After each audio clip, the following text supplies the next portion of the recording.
En Chile, los trastornos del sueño y en particular del insomnio son problemas de salud pública que son cada vez más frecuentes. Según los datos de la Sociedad Chilena de Medicina del Sueño, fíjese, aproximadamente el 63% de los chilenos reporta haber sufrido algún tipo de trastorno del sueño en algún momento de su vida, siendo el insomnio el más frecuente. Estudios recientes han demostrado que alrededor del 30% de la población chilena sufre de insomnio crónico, una cifra totalmente alarmante y claramente ha ido aumentando producto de factores que vamos a revisar hoy día en el programa, por supuesto, como el estrés, el uso de dispositivos electrónicos, estamos todo el día metidos en los dispositivos electrónicos hasta casi el segundo que nos acostamos, y por supuesto, fíjese, consecuencia de la pandemia del COVID-19. Vamos a hablar de este tema, estaba con nosotros hoy día el doctor Eduardo Vázquez. Muchísimas gracias, Eduardo, por estar hoy día con nosotros en el programa. Muchas gracias a ti por invitarme. Neurólogo de tomo y lomo, que nos acompaña hoy día en el programa y hablar de un tema muy interesante como este. Bueno, hice una pequeña introducción que creo que es importante que ahondemos contigo en cuanto primero a la epidemiología, ¿te parece, claro, Eduardo? Y ponernos de acuerdo en cuanto a estas cifras y lo que tú has palpado también desde tu consulta. Sí, mira, en general esa es una revisión de la Encuesta Nacional de Salud, ese número del 63%, y claro, cuando uno lo lleva ya específico, según la definición que ocupemos de insomnio, los números igual tienden a bajar un poco. Ya. A nivel mundial general, el insomnio anda alrededor del 10% de la población. Y definiendo insomnio como la dificultad para conciliar el sueño, mantenerse dormido, que nos cueste, que nos levantemos despertemos muy temprano y no podamos volver a conciliar el sueño, y esto que pase por lo menos 3 veces a la semana por un periodo de al menos 3 meses. Ya, perfecto. Con ese criterio los números tienden a bajar un poco. De acuerdo. ¿Ya? El número del 63% es por lo menos una vez a la semana que sienta dificultad para conciliar el sueño. De acuerdo. ¿Ya? Pero igual no deja de ser un 10 o un 15% de la población, es una gran cantidad de personas que están privadas de sueño. Y eso solo por insomnio. De hecho, estos tipos de insomnio, ¿qué se presenta más? ¿El de conciliación? ¿El de despertar? Es bien relativo. Normalmente el insomnio clásico que uno considera es el insomnio de conciliación. De conciliación, ya. ¿Ya? Porque hay ciertos rasgos específicos de personalidad asociados con ese tipo de insomnio. Ya. ¿Ya? Y después ya los insomnios de mantención, hay que empezar a buscar otras posibles causas de por qué esta persona se está despertando. Correcto. Porque pueden haber otros trastornos del sueño, pueden haber problemas del entorno, que no tenemos una buena oportunidad para dormir. Entonces ahí ya se empieza a ampliar un poco el abanico de posibilidades que expliquen el fenómeno que estamos viendo. Cuando tienes un paciente en la consulta que llega y te manifiesta su problema para dormir, ¿cuál es el enfoque? Yo sé que puede ser muy específico en algunos casos, pero en lo general, ¿cómo el neurólogo enfoca a este paciente? Claro. ¿Cómo es la mirada? El neurólogo y el somnólogo, porque el sabemos somnólogo. Que hay una especialidad de trastornos del sueño, que es una especialidad específica de la neurología. Dale. Primero nos interesa saber quién tenemos al frente, ¿cierto? Si es hombre o mujer, ¿cierto? ¿Qué edad tiene? ¿Qué enfermedades crónicas tiene? ¿Qué medicamentos está ocupando? De acuerdo. También sus hábitos, tabaco, alcohol, drogas, todas esas cosas nos dan una imagen más o menos de qué es lo que está pasando como primera foto. De acuerdo. Después de eso empezamos a enfocar el problema desde cuándo está pasando el problema en el sueño. Meses, semanas, sabe que hace 3 días empecé con problemas, hace 20 años que me cuesta dormir, correcto, toda la vida he tenido problemas para dormir. Claro. O sea, el tiempo que podemos ver varía muchísimo, muchas veces parte desde la infancia, algunas veces estos problemas. También queremos ver cuáles son las repercusiones negativas que tiene esto en el día a día. ¿Ya? Porque no es lo mismo que yo me despierto 2, 3 veces en la noche, me moleste, pero despierte bien todos los días, pueda hacer mi vida en forma normal. Funciona bien, claro. Claro, entonces las repercusiones son menores. Y parte de lo que tenemos que hacer cuando hacemos el diagnóstico de insomnio es tener repercusiones objetivas en el rendimiento en el día. Eso es parte de un criterio para diagnosticar insomnio. O sea, me cuesta dormir, me cuesta mantenerme dormido, me pasa varias veces por semana, en un periodo de 3 meses, pero tengo repercusiones negativas en el día. ¿Ya? Y muchas veces uno quiere tener un sueño de mejor calidad, claro, porque a todos nos gustaría dormir mejor siempre, pero no muchas veces cumplimos los criterios para diagnosticar insomnio y para tratar. Correcto. ¿Ya? Muchas veces intervenciones que son menores pero muy efectivas son suficientes. Correcto. Quiero desglosar un poquito en algunas cosas respecto al insomnio. ¿Existen patologías que predispongan a tener insomnio? Y la segunda es, ¿existen patologías que provoquen insomnio? Un poquito la apnea del sueño, pero si podemos diferenciar en esos dos mundos. Claro, ahí siempre igual me gusta a mí hacer la distinción entre el insomnio de conciliación y el insomnio de mantención. De acuerdo. Ya también existe el insomnio de despertar precoz. Ya, el insomnio de conciliación casi siempre lo vemos asociado a trastornos del ánimo. Trastornos del ánimo. Claro, es muy frecuente, sobre todo los trastornos ansiosos. Ya hay algunos autores que describen casi que el insomnio y la ansiedad son casi una misma cosa, conceptualmente hablando. Porque comparten genética, comparten estructuras anatómicas en el cerebro, comparten rasgos de personalidad. Comparten estructuras anatómicas. O sea, estructuras específicas que en las dos vemos en una activación excesiva. ¿Ya? Entonces muchas veces trastornos tipo ansioso, episodios depresivos van muy asociados vinculados al insomnio de conciliación. También vemos muchas veces trastornos del movimiento como el síndrome de pierna inquieta, que puede generar también insomnio de conciliación. Y cuando nos avanzamos hacia el insomnio de mantención, ahí claramente aparece lo que decía recién, trastornos respiratorios del sueño, ¿cierto? Pausas respiratorias que bloqueen el acceso de aire a mi cuerpo, y eso hace que mi cerebro se despierte en múltiples ocasiones durante la noche. Correcto. Ya lo mismo, si muevo en exceso las piernas durante la noche, si ocupo algún medicamento que genere fragmentación, si bebo alcohol o consumo marihuana, eso igual tiende a interfragmentar el sueño en la noche. Entonces, cuando hablaba de insomnio de mantención, ahí como que se expande un poco el abanico. El abanico, exactamente. Y en despertar precoz, lo más clásico son los episodios depresivos. Depresivo en despertar precoz, fíjate. Sí, de hecho, uno de los criterios diagnósticos de los episodios depresivos es el despertar precoz. Correcto. Así que bien marcada esa relación. Eso en el tema de las patologías o las enfermedades. Si nos vamos a los hábitos en la consulta, ¿cuál dirías tú? Yo sé, esto es policausal, de repente un poco acá, más otro, es un abanico. De los hábitos, ¿cuáles serían los hábitos que tú sientes que son o conoces que son los más perniciosos para esto? Claro, en general, de las cosas que sabemos que tienden a perpetuar el insomnio es donde uno se enfoca, ¿ya? Porque el insomnio, como te decía, tiene una base que es genética, hay ciertos rasgos de personalidad que van asociados al problema, después tenemos factores que gatillan el insomnio, que pueden ser eventos normales de la vida, crisis vitales, que los hijos se vayan de la casa, que entré a la universidad y desde ahí que empecé con problemas. Una separación. Exacto, divorcio, todo tipo de factores pueden gatillar el problema. Y una vez que esto empieza a pasar en forma repetida en el tiempo, lo que vemos es que la persona genera conductas desadaptativas. ¿Qué significa esto? Que empezamos a hacer cosas que perpetúen el problema. Perfecto. Entonces, normalmente, para empezar, nos empezamos a enfocar en forma excesiva en el sueño. Claro. Estamos intentando dormir. ¿Y por qué no me quedo dormido? Y escúchame ayer que me va a hacer 5 minutos. Nos y enfocamos 10, en exceso. Y miro el reloj y... Entonces empezamos a generar como esta ansiedad centrada en dormir. En dormir, exacto. Y me preocupo por dormir, cosa que antes no me pasaba. Claro. Y aparte, intentar dormir es como intentar que me den ganas de ir al baño o intentar que me dé hambre. No funcionan así. Ocurre nomás. Estos procesos acumulan presión durante el día y después la liberan. Exactamente. Entonces no dependen de la voluntad. Exacto. Entonces muchas veces, como tenemos de base una personalidad que es un poco más ansiosa, controladora, disciplinada, tienden a intentar controlar el problema en la noche. Claro. Y ahí es cuando empezamos a fallar. Claro. Porque estamos intentando controlar un proceso que no depende de la voluntad. Que no depende de la voluntad. Entonces empezamos a pasar mucho tiempo en el dormitorio. Empezamos a dejar de hacer cosas pensando que vamos a dormir mejor si lo dejamos de hacer. Empezamos a hacer más cosas para intentar dormir mejor. Entonces, poniéndole mucha estructura. Claro, entonces generamos sueño. Mucha rigidez a un proceso que no debería ser rígido. Claro, que es natural. Claro, entonces empiezo voy a suspender toda la cafeína, voy a dejar de hacer ejercicio de tal hora, voy a tomar esta infusión, voy a cambiar la iluminación del dormitorio, voy a sacar el televisor, voy a hacer miles de cosas con tal de poder dormir. Oye, interesante. Mira, pero es que hay dicho hartas cosas que vamos a tener que entrar a picar acá. Sí, ya podemos hablar toda la vida de insomnio. Pero mira, a ver, hay temas que nosotros hemos, y uno del programa también lo ha dicho, por ejemplo, el tema del ejercicio, ¿no es cierto? No haga ejercicio 2 horas antes de acostarse. El tema de la alimentación, coma 2 horas antes de acostarse. Claro. El café, ojalá que el café más en la mañana a la tarde, pero no antes de acostarse. ¿Qué pasa con esos hábitos? ¿Tienen algún rol fuerte en el tema del insomnio?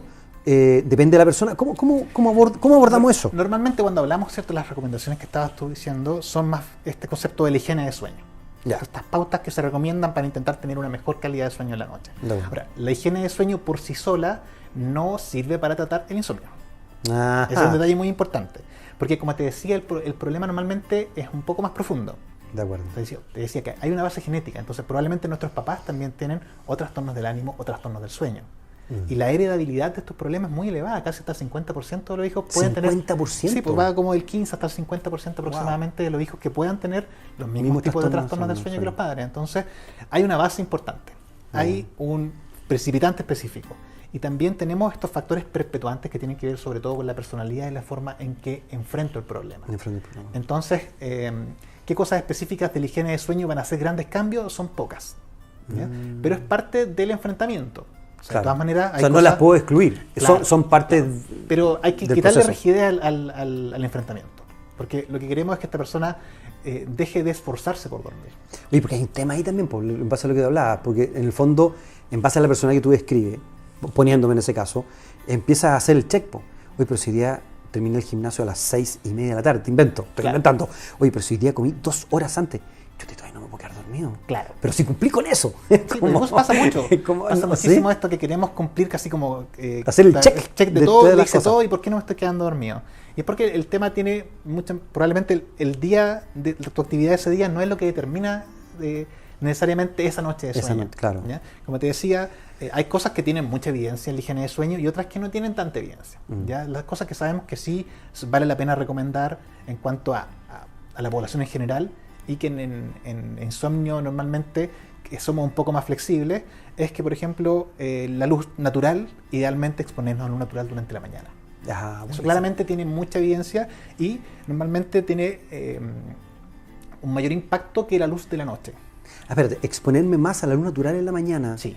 ¿Por qué, Eduardo? Porque nos ayuda a, en cierta forma, anclar la vigilia, a anclar el día.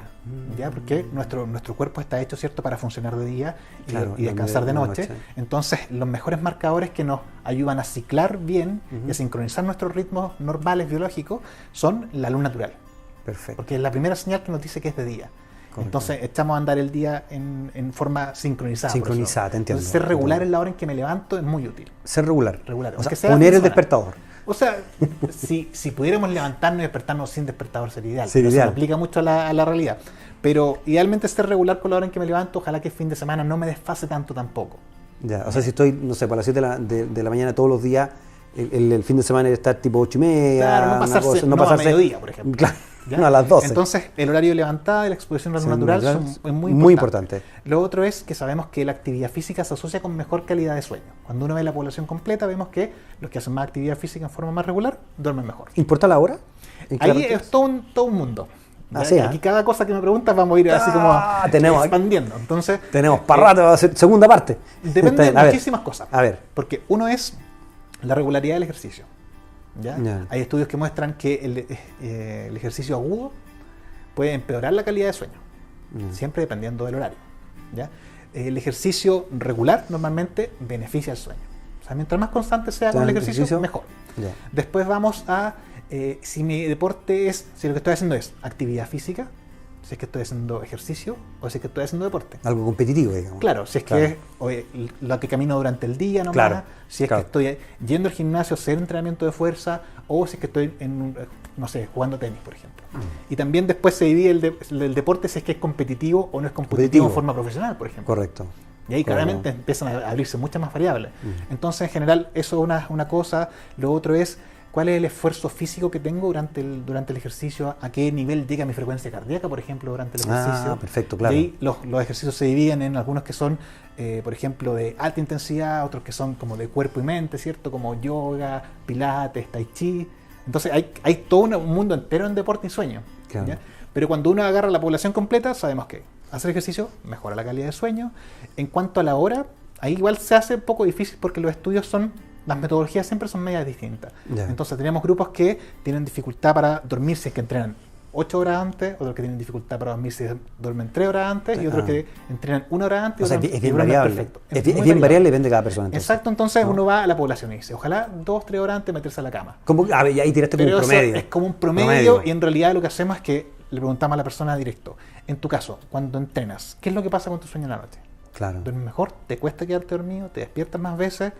Y unas veces estudiemos la noche, hagamos un estudio de sueño y veamos qué es lo que pasa en general en tu rutina cuando entrenas habitualmente y veamos cuál es el impacto que tiene tu sueño.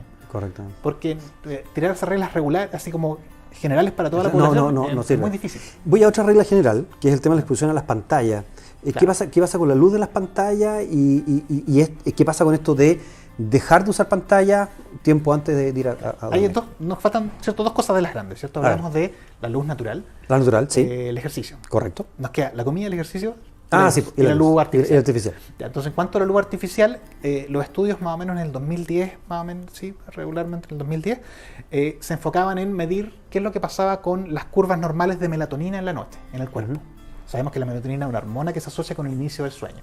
¿Ya? Entonces sabíamos que si veíamos luces artificiales intensas, sobre todo luces azules, luces verdes, la curva de melatonina se retrasaba. Correcto. O sea, y se asumía que iba a empeorar la calidad del sueño. Del sueño, sí. ¿Ya? Pero lamentablemente los estudios llegaban hasta ahí. Medían qué pasaba con la curva de melatonina. No medían sueño. Entonces, los años siguientes se empezó a estudiar sueño. Entonces, expongamos a las personas a las pantallas, hagamos diferencias en grupos en que están leyendo en papel, otros que están viendo pantallas de gran intensidad, otros que están con un contenido que no es para nada estresante y otros que están con contenido que es muy estresante.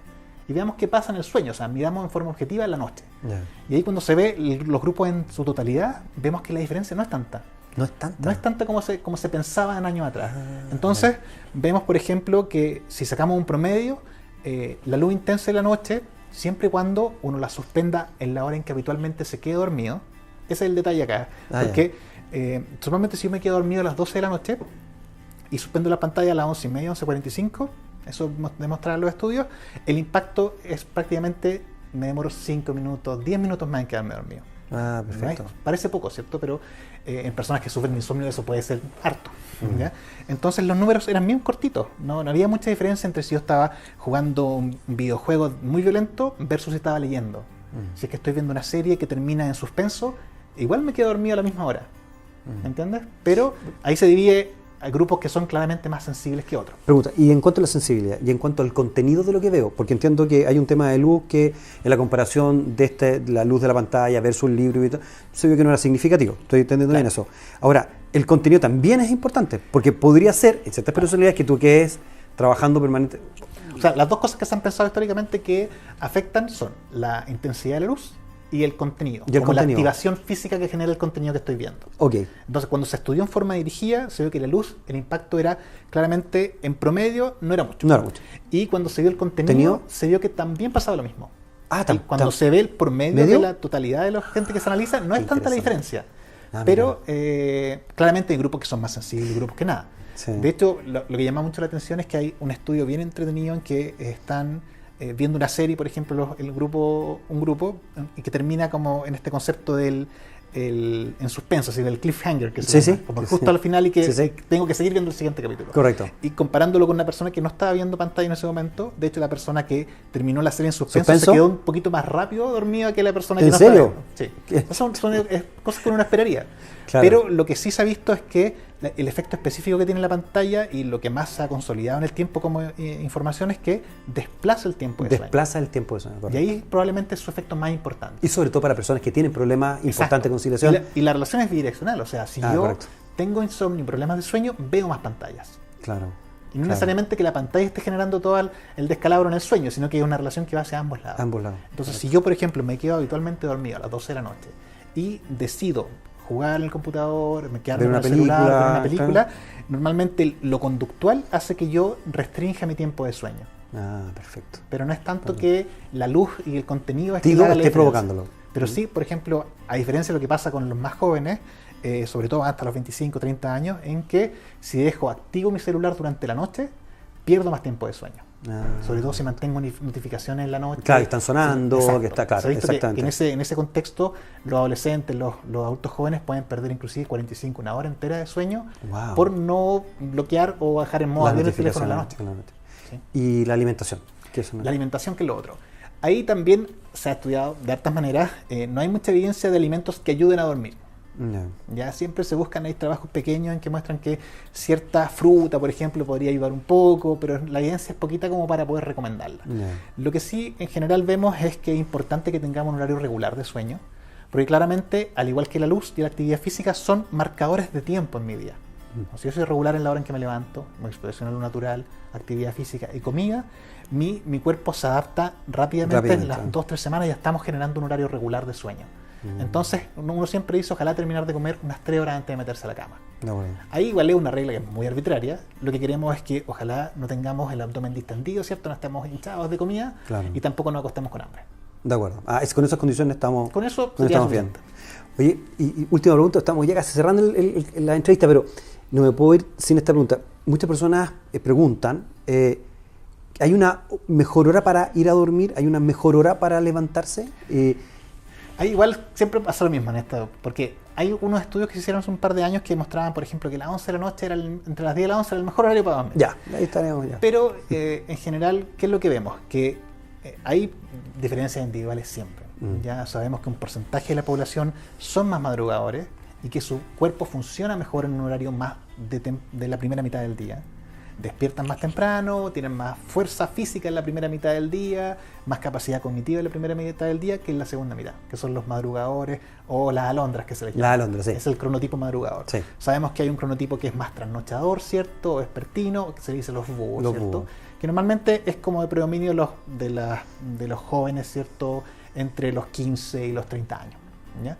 Y normalmente esas personas que se acuestan más tarde y se levantan más tarde. Si pueden mantener su ritmo de sueño como sincronizado con su ritmo biológico, esas personas andan perfectas. Andan perfecto, de acuerdo. Y el resto, que la gran mayoría de la población, está como en un rango indeterminado. Hay días en que se despierta un poco más temprano, un poco más tarde, no es tan marcada esa distribución. Correcto. Entonces, la respuesta que siento yo que es más correcta es el horario de acostarse es el que se acopla con mi cronotipo. Con tu cronotipo. ¿Ya? De acuerdo. Ahora, el problema que tenemos siempre es que este porcentaje de la población que son trasnochadores normalmente llevan siempre las de perder. Porque el mundo funciona para los madrugadores. Claro, lo académico, lo laboral, está todo claro, pensado en que temprano. yo me levante temprano. Claro. Entonces, si yo recién empiezo a tener un rendimiento cognitivo normal, promedio, después de las 11 de la mañana, todos los días mis primeras 3 horas van a ser perdidas, mi rendimiento académico va a ser malo, mi rendimiento deportivo, mi rendimiento laboral. Claro. Entonces, ahí es donde uno intenta dar esa asesoría a las personas. Bueno, sabemos que tiene este tipo de cronotipo, busquemos ojalá que tu actividad académica, laboral, deportiva, se adapte a este horario. Ya, pero no es tan fácil. Oye, se me siguen ocurriendo preguntas, pero ya, ahora mira, y recojo preguntas que hemos recibido de mucho tiempo de personas que nos han escrito, y fíjate, yo me acuerdo unas que siempre nos preguntaban sobre el tema del tiempo que tengo que dormir, porque siempre decimos nosotros 8 horas a 9 horas, pero de repente aparecen personas que dicen, no, pero yo con 4 horas, yo todavía duermo 4 horas y en 4 horas estoy impecable. ¿Qué pasa con eso? El tiempo de dormir, no la hora, sino que cuánto tiempo. El tiempo, bueno, también obviamente lo mismo, variabilidad entre las personas. El rango que se recomienda para adultos entre 15 y 65 años es entre 7 a 9 horas, ¿ya? Puede que sea 7 a 8 ya, el rango como promedio. Pero puede ser normal, dependiendo de la variabilidad individual, desde 5 hasta 11 horas inclusive. Esa es la... sí, así es un rango amplio. Mira. Igual va cambiando un poquito cada medida que uno va envejeciendo, pero claro, depende mucho más que las horas de sueño, el cómo me despierto la mañana. De acuerdo. Si es que despierto bien, si es que no necesito múltiples alarmas para despertar, si es que puedo tener un rendimiento como promedio normal para mí en lo cognitivo, en lo laboral, en mi regulación emocional durante el día, si es que mi apetito es el de siempre, claro, no estoy como muerto de hambre, tengo ¿Cómo funciona entonces? ¿Cómo funciona en el día? ¿Qué tanto estimulante necesito? Claro. Si es que ya duermo 5 horas, pero me tomo 4 cafés. Claro. Entonces parece que 5 horas no es suficiente. No. Y muchas veces vemos eso, vemos que cuando se duerme muy poco, la percepción de mi capacidad se altera un poco. Sí, te entiendo. Entonces siento que ando muy bien y que funciona bien, pero si hiciéramos mediciones bien objetivas del rendimiento de esa persona, veríamos que probablemente esté bajo el promedio o bajo lo que estaría si durmiera 1 o 2 horas más. Hoy un tremendo tema del sueño. Muchísimas gracias, Eduardo, por estar hoy con nosotros en el programa. Muchísimas gracias por venir y nada, queremos invitarte para seguir conociendo más de este interesante tema, fíjate. Claro, gracias a ti por la invitación, hay muchísimo que hablar, así que siempre feliz de venir. Muchas gracias. Junto a Eduardo, entonces, acá nos despedimos de este segmento, pero le quiero contar que tenemos más programas, más información de salud y calidad de vida en Doctor en Casa. Hacemos una pequeña pausa y regresamos junto a ustedes.